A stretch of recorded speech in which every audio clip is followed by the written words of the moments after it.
Why is it that when I go live, I look horrible, but when I check the camera, I don't look as bad. But anyway, how's my people? How you doing, guys? I've missed you. I haven't done a live in a very long time. Um, so I'm back. I'm going to do these individual predictions for the next 2 weeks. And then the Friday before the card, I'm going to do a breakdown, a full prediction of the entire card. Maybe if I change my mind, not necessarily my mind. I think when I've made my prediction, I hardly ever change it, unless maybe I've made a mistake or something like that. But normally, once I make my predictions, I stick to them. So yeah, this is going to be the first one of 14 predictions.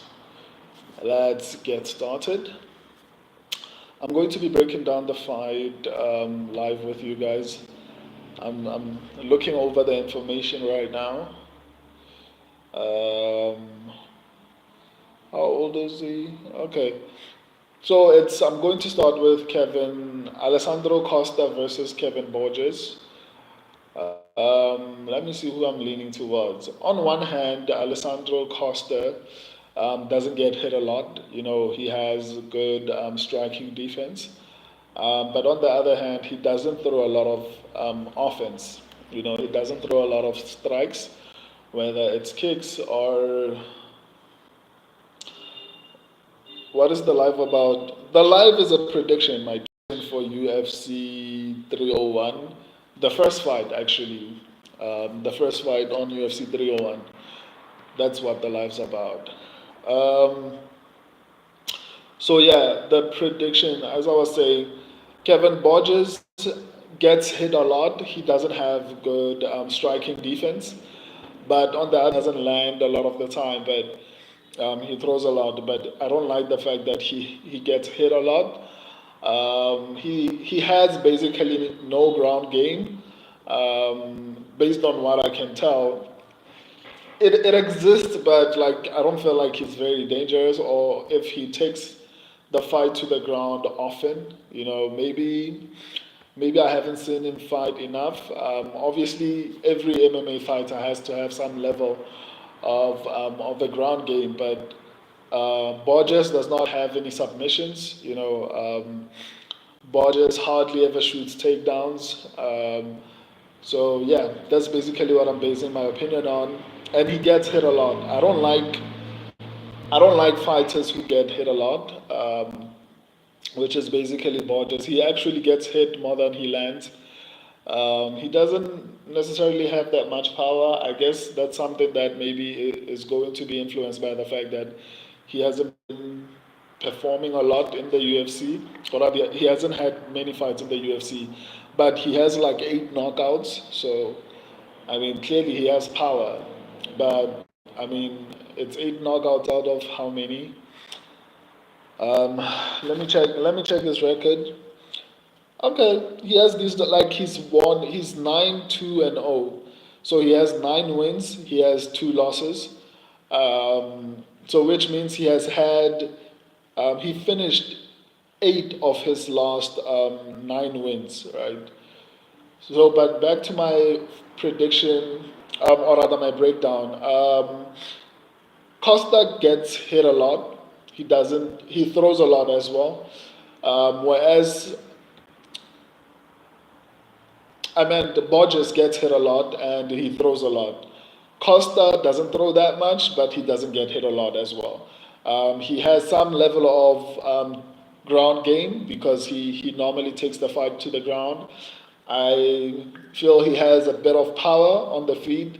I think the striking will be more or less even, but I would give the advantage to Costa in this particular fight on the feet because I feel like even though Borges has the ability to finish a fight, I also think that Costa has finishing abilities in terms of his power. So he has the ability to knock you down, and all those type of things. So I feel like on the feet, I'd give the advantage to Costa, but it might be even on the feet. When coming to the ground, Kevin Borges is easy to take down from what I've seen. It's not that difficult to take him down. And Costa, Borges is easy to take down. I don't know if I said that. Borges is the one who's easy to take down. Costa, on the other hand, does not have that great of a takedown, but he shoots a lot, or rather a lot more than, what do you call him, Borges does. So, and Costa is a little bit difficult to take down. So if I was to give an advantage to either of them on the ground, I'd say Costa.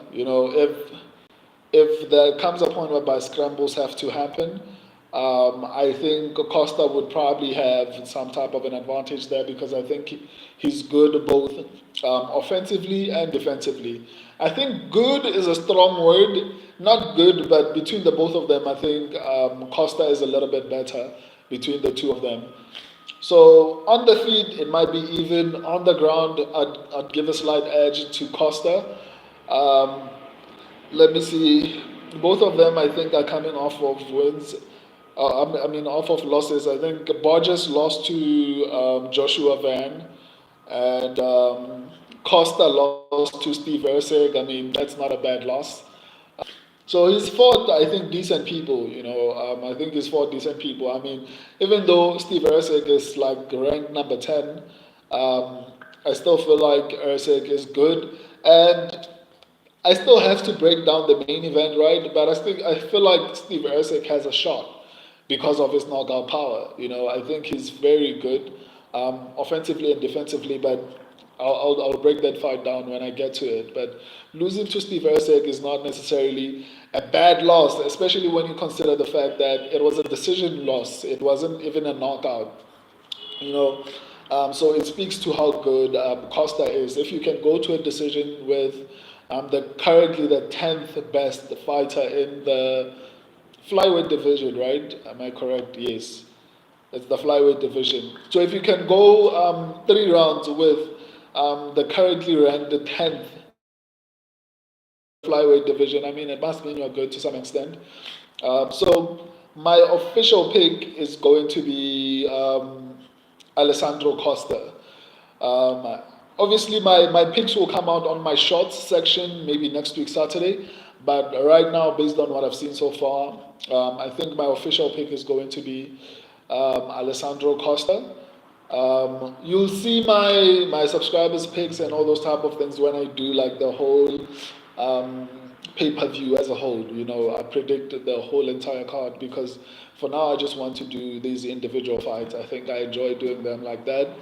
It helps me, it even reassures me that, okay, I made probably the right decision by picking this guy. Kevin Borges has the power to finish a fight.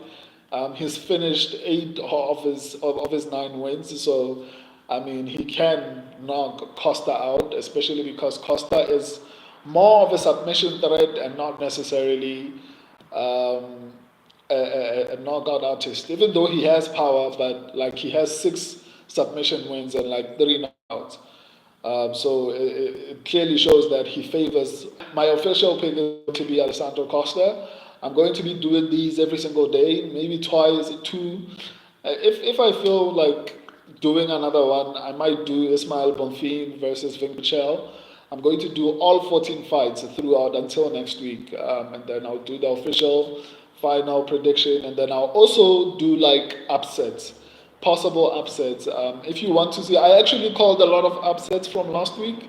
I think you can go to the live section of my channel to see what I mean by that.